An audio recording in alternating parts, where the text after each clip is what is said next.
Hello नमस्कार दोस्तों। आप सभी का आपके अपने यूट्यूब चैनल ऑफिसर्स क्लासेस 3.0 में स्वागत है। दोस्तों, आज हम लोग जो बात करने वाले हैं वह लघुत्तम और महत्तम समापवर्तक के बारे में बात करने वाले हैं। तो दोस्तों, चलिए बिना देर के हुए हम चर्चा करते हैं कि आखिर यह होता क्या है, इसको कैसे निकाला जाता है और कितने विधियों से निकाल सकते हैं इसको। तो ठीक है दोस्तों, आइए हम लोग लघुत्तम समापवर्तक के बारे में बात करते हैं। दोस्तों, तो लघुत्तम समापवर्तक के बारे में कहा गया है कि वह छोटी से छोटी संख्या होती है। वह छोटी से छोटी संख्या होती है जो दी गई संख्या से क्या होती है, पूर्णतः विभाजित हो जाती है। तो उसको क्या कहते हैं दोस्तों, लघुत्तम समावर्तक कहते हैं। ठीक है दोस्तों, आइए तो इसका परिभाषा हम लिख लेते हैं कि लघुत्तम समावर्तक कहते किसको है। तो लघुत्तम, इसको जो है दोस्तों शॉर्ट में एलसीएम हम कहते हैं। तो हम एलसीएम ही लिख सकते हैं, डायरेक्ट एलसीएम क्या होता है। तो एलसीएम लिख सकते हैं दोस्तों कि दी गई दो या दो से अधिक संख्याओं, दो दो या दो से अधिक संख्याओं का वह छोटी से छोटी संख्या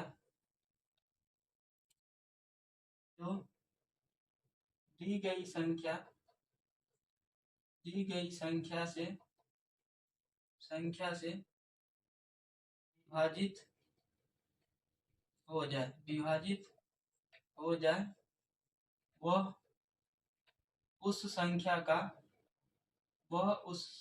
का लघुत्तम समावर्तक लघुत्तम समापवर्तक वर्त इसी को जो है दोस्तों एलसीएम लघुत्तम समावर्तक कहते हैं। आइए दोस्तों एग्जांपल के थ्रू समझते हैं। मान लीजिए कि कोई संख्या 2 4 6 दिया हुआ है, तो इसका लघुत्तम समावर्तक क्या होगा। तो दोस्तों इसका लघुत्तम निकालने के लिए क्या करेंगे, हम पहले जो है लिखेंगे। उसके बाद जो है तो सबसे पहले छोटी संख्या दो, दो से भाग लगाएंगे। दो से लग रहा है तो दो से ही लगाएंगे। दो एकम दो, दो दूनी चार, दो तिया छह। अब जो है दोस्तों नहीं लग रहा है ना दो से, इसमें क्या होता है लघुत्तम समावर्तक में, ये याद रखना रहता है कि कम से कम दो संख्या में जो है डिवाइड होना चाहिए। लेकिन दोस्तों यहाँ दो से लगाते हैं तो सिर्फ एक दो का में लग रहा है, अगर तीन से लगाते हैं तो एक तीन में लग रहा है। लेकिन इसका जो नियम होता है, शर्त होता है कि कम से कम दो विभाजित होना चाहिए। तो यह विभाजित नहीं होगा तो क्या करेंगे दोस्तों, इसको मल्टीप्लाई कर देंगे।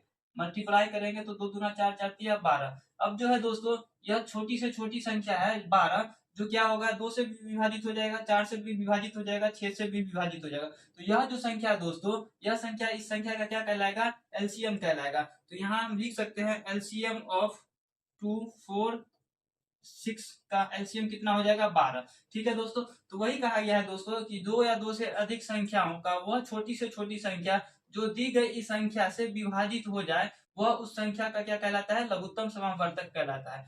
ठीक है दोस्तों, तो लघुत्तम समावर्तक समझ में आ गया। अब जो है दोस्तों ये लघुत्तम समावर्तक जो है क्या होता है दोस्तों, दो तरीका से निकाला जाता है। कौन कौन तरीका से, तो पहला जो होता है दोस्तों, एक होता है गुणनखंड विधि से और दूसरा जो है भाग विधि से। तो गुणनखंड विधि और भाग विधि क्या होता है दोस्तों, आइए हम उसको समझने का प्रयास करते हैं। तो अगर कोई पूछे कि लघुत्तम समावर्तक कितने तरीका से निकाला जाता है, तो किसी भी संख्या का एलसीएम एलसीएम दो तरीका से निकाला जा सकता है। एलसीएम दो तरीका से निकाला जा सकता है।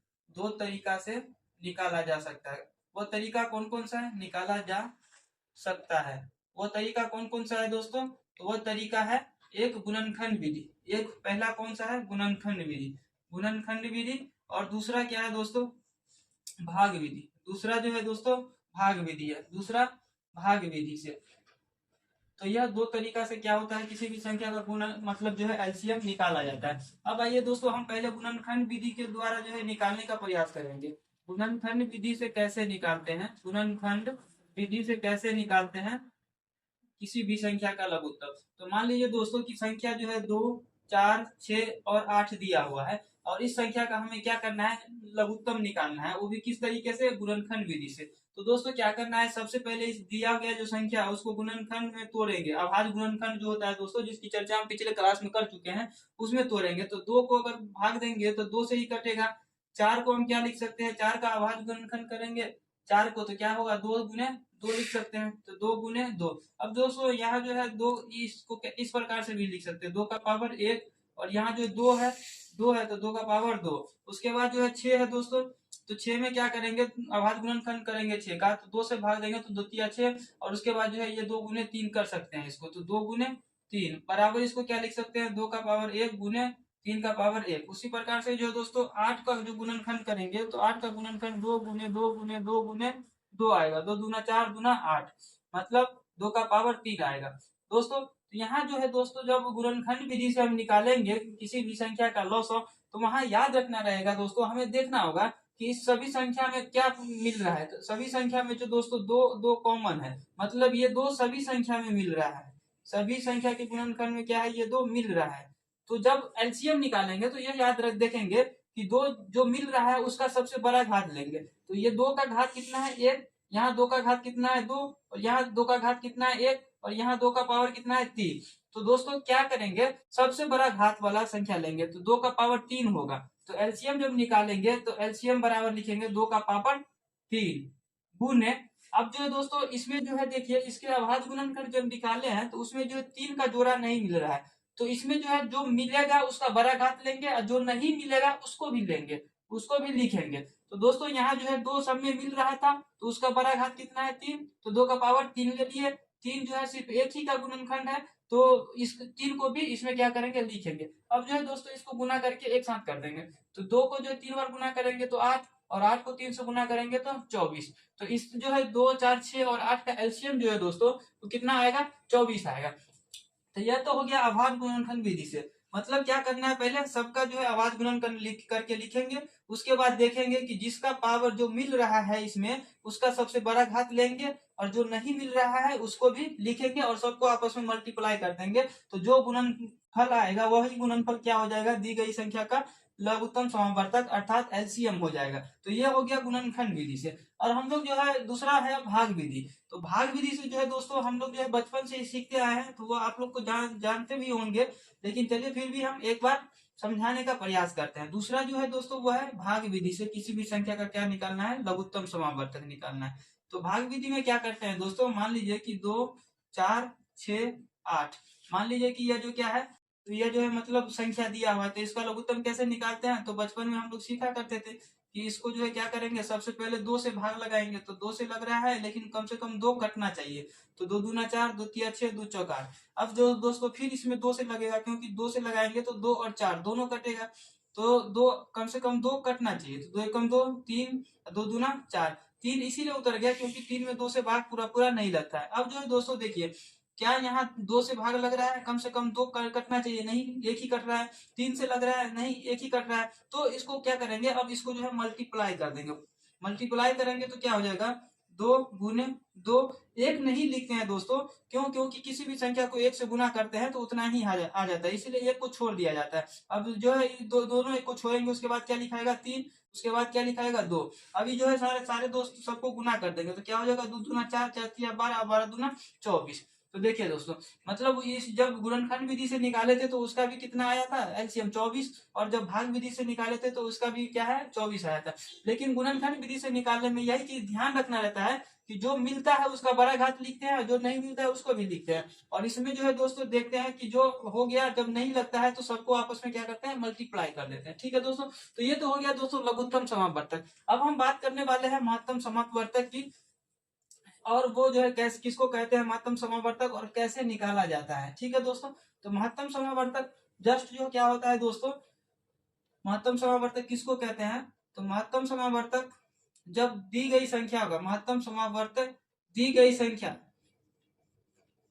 महत्तम समावर्तक, इसको जो है दोस्तों महत्तम समावर्तक को शॉर्ट में एचसीएफ कहते हैं, एचसीएफ कहते हैं। तो मतलब दो या दो से अधिक दी गई संख्याओं का वह बड़ी से बड़ी संख्या जो दी गई संख्या को क्या करता है, पूर्णतः विभाजित कर देता है, क्या करता है, पूर्णतः विभाजित कर देता है, तो उसे महत्तम समावर्तक कहते हैं। दो या दो से अधिक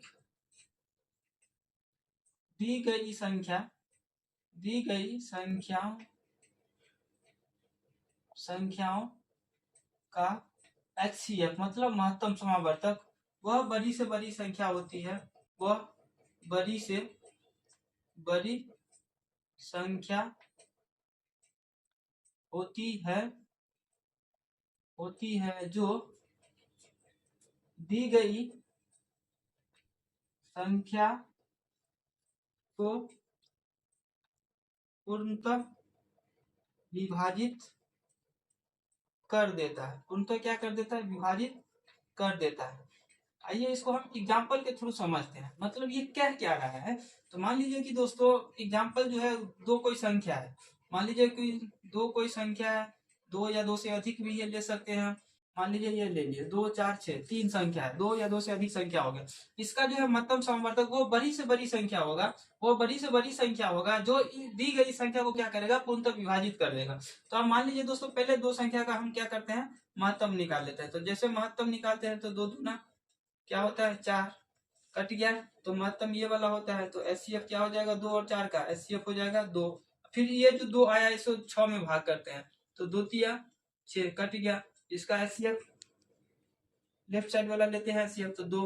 अर्थात यह बड़ी से बड़ी संख्या 2 है जो क्या करेगा? यह सबको क्या करेगा? विभाजित कर देगा। तो यह जो संख्या निकला है वो क्या कहलाएगा? 2 4 6 का क्या कहलाएगा? एचसीएफ कहलाएगा, अर्थात महत्तम समावर्तक कहलाएगा। और जिस पर लघुत्तम समावर्तक में क्या था कि दी गई संख्या से विभाजित होता है, लेकिन महत्तम समावर्तक में क्या होगा? दी गई संख्या को विभाजित करता है। यही अंतर है दोस्तों एलसीएम और एचसीएफ दोनों में। उसके बाद जो दोस्तों जिस प्रकार से लघुत्तम समावर्तक जो है निकाले थे दो तरीका से, उसी प्रकार से जो है महत्तम समावर्तक भी दो तरीका से निकालते हैं। वही सेम सेम है गुणनखंड विधि से और भाग विधि से। तो आइए दोस्तों हम देखते हैं कि गुणनखंड विधि से भाग विधि से कैसे महत्तम समावर्तक निकालते हैं। तो किसी भी संख्या का महत्तम समावर्तक भी कितने तरीका से निकालते हैं? दो तरीका से। तो किसी संख्या का एचसीएफ दो तरीका से या दो विधि लिख लीजिए दोस्तों, दो विधि से निकाल सकते हैं। दो विधि से निकाल सकते हैं। पहला गुणनखंड विधि और दूसरा भाग विधि। गुणनखंड विधि से हम लोग देखते हैं पहला गुणनखंड विधि में किस प्रकार से हम निकालते हैं। गुणनखंड विधि, मान लीजिए दोस्तों कोई संख्या है 2 4 6 और 8। तो गुणनखंड विधि में क्या करेंगे दोस्तों? सबसे पहले सबका क्या करेंगे? अभाज्य गुणनखंड करेंगे। तो 2 को जो गुणनखंड करेंगे तो दोस्तों ये इसका 2 ही हो जाएगा। 4 का करेंगे तो क्या हो जाएगा? 2 गुने 2 मतलब 2 का पावर 2। और उसके बाद 6 का करेंगे तो 2 गुने 3 मतलब 2 का पावर 1 गुने 3 का पावर 1। 8 करेंगे तो 2 गुने 2 गुने 2 मतलब 2 का पावर 3। अब जो है दोस्तों हमें यह देखना है गुणनखंड विधि जब द्वारा लघुत्तम जब निकाल रहे थे तो उसमें क्या कर रहे थे? जो मिल रहा था उसका बड़ा घात ले रहे थे और जो नहीं मिल रहा था उसको भी ले रहे थे। लेकिन महत्तम समावर्तक में क्या करना है? सिर्फ उसी को लेंगे जो मिल रहा है और उसमें भी उसका जो सबसे छोटा घात होगा। तो मान लीजिए दोस्तों कि जब 2 4 6 8 का जो हम गुणनखंड किए हैं तो इसमें क्या मिल रहा है? सब आपस में 2 मिल रहा है। लेकिन 2 में क्या है? या 2 का पावर 1 भी है, 2 का पावर 2 भी है, 2 का पावर 3 भी है। तो हमें इसमें क्या करना है? सबसे छोटा घात वाला लेना है। तो सबसे छोटा घात कितना है? 2 का पावर 1। तो एचसीएफ जो निकालेंगे दोस्तों तो इसमें सबसे छोटा घात लेंगे उसी का जो सब में मिले, सब में कॉमन हो एक तरीका से। तो सब में कॉमन कौन है? 2 ही है। तो 2 का सबसे छोटा घात कितना है? 2 का पावर 1 मतलब 2। तो यही इसका जो है क्या हो जाएगा दोस्तों? यही इसका एचसीएफ हो जाएगा। गुणनखंड विधि में ये याद रखना है। तो 2 4 6 और 8 का जो है मतलब क्या करेंगे? एचसीएफ क्या होगा? 2 होगा। अब जांचेंगे कि मतलब क्या यह एचसीएफ सही है या गलत है। तो परिभाषा हमारा ये कह रहा था कि दी गई संख्याओं को पूर्णतः विभाजित करेगा कौन? जो निकलेगा एचसीएफ। तो 2 देखिए 2 से अगर भाग देंगे 2 में तो पूरा पूरा कट जाएगा। 2 से 4 में भाग देंगे तो कट जाएगा। 2 से 6 में भाग देंगे तो कट जाएगा। 2 से 8 में भाग देंगे तो कट जाएगा। ठीक है दोस्तों, तो ये तो हो गया गुणनखंड विधि से किसी भी संख्या का एचसीएफ निकालना। अब जो है दोस्तों भाग विधि से निकालने का प्रयास करते हैं। तो भाग विधि से दोस्तों कैसे निकालेंगे? तो भाग विधि से देखिए, भाग विधि। अब मान लीजिए दोस्तों कि मतलब कोई संख्या दिया हुआ है 16 12, दो संख्या है। तो अगर मान लीजिए जब दो संख्या दिया रहे तो दोस्तों हमेशा जो है भाग विधि से जब एचसीएफ निकालते हैं तो छोटी संख्या से क्या करना होता है? बड़ी संख्या में भाग देना होता है। तो मान लीजिए छोटी संख्या इसमें कितना है? 12। तो 12 से भाग कर देंगे 16 में। तो 12 से भाग देंगे 16 में तो एक मतलब लगेगा 12 एकम 12। 6 में से 2 गया 4। अब जो दोस्तों ये शेष बचता है ना, उसको फिर से क्या करते हैं, घेरा जाता है, और ये जो जिससे भाग दिए थे, मतलब जो पहले भाजक था, उस भाजक को यहाँ उतारा जाता है। उसके बाद क्या होता है दोस्तों, अब इस 4 से इस 12 में भाग देना पड़ेगा, तो 4 तिया क्या होगा, कट जाएगा, ये 12 पूरा पूरा तो कट जाएगा, तो वहीं पे रुक जाएगा। और हमेशा एचसीएफ जो होता है वो बाया साइड वाला संख्या होता है, तो बाया साइड वाला संख्या कितना है, 4 है, तो यहाँ जो है एचसीएफ कितना हो जाएगा दोस्तों, तो यहाँ एचसीएफ हो जाएगा 12। अब 16 और 12 का एचसीएफ कितना होगा, 12, 4 हो जाएगा। अब इस 4 जो है सही है या गलत है, उसको देखने के लिए क्या करेंगे, इस 4 से भाग देंगे 16 में, 4 से 4 का 16 कट जाता है, उसके बाद फिर 4 से भाग देंगे 12 में, 4 या 12 कट जाता है। तो यह जो है दोस्तों क्या होगा, यह 100% सही है। तो यह हो गया दोस्तों लघुत्तम समावर्तक और महत्तम समावर्तक जो है क्या होता है, और उसके बाद जो है हम कितने विधि से निकाल सकते हैं। उसके बाद जो है दोस्तों एक चीज और रह गया है दोस्तों, जो अक्सर जो है सवाल पूछा करता है एग्जाम में, वो एक बहुत ही वीवीआई मोस्ट वीवीआई कह सकते हैं उसको, वो फॉर्मूला है। फॉर्मूला यह है दोस्तों कि मान लीजिए कि किसी भी दो संख्या का एलसीएम दिया रहता है, मान लीजिए दो संख्या, जब दो संख्या का एलसीएम एवं एचसीएफ के साथ एक संख्या दिया हो, एक संख्या का मान दिया हो, तब यह फॉर्मूला लागू होता है। दिया हो तो एक फॉर्मूला होता है दोस्तों, एलसीएम गुने एचसीएफ बराबर पहली संख्या गुने दूसरी संख्या गुने दूसरी संख्या, पहली संख्या गुने दूसरी संख्या। ये दोस्तों हर एक एग्जाम में इससे क्वेश्चन पूछा जाता है, हर एक एग्जाम में, कोई सा भी ऐसा एग्जाम नहीं होगा जिसमें इससे क्वेश्चन नहीं पूछता है, अगर संख्या से आता है क्वेश्चन तो क्या करता है, यहाँ जो है पहले एचसीएफ दिया रहेगा, एलसीएम दिया रहेगा, एचसीएफ दिया रहेगा, इस दोनों में से कोई एक संख्या दिया रहेगा, या फिर क्या होता है, ये दोनों संख्या दिया रहेगा और इस एलसीएम और एचसीएफ में से कोई एक दिया रहेगा, और कहेगा जो नहीं दिया है उसका मान निकालने के।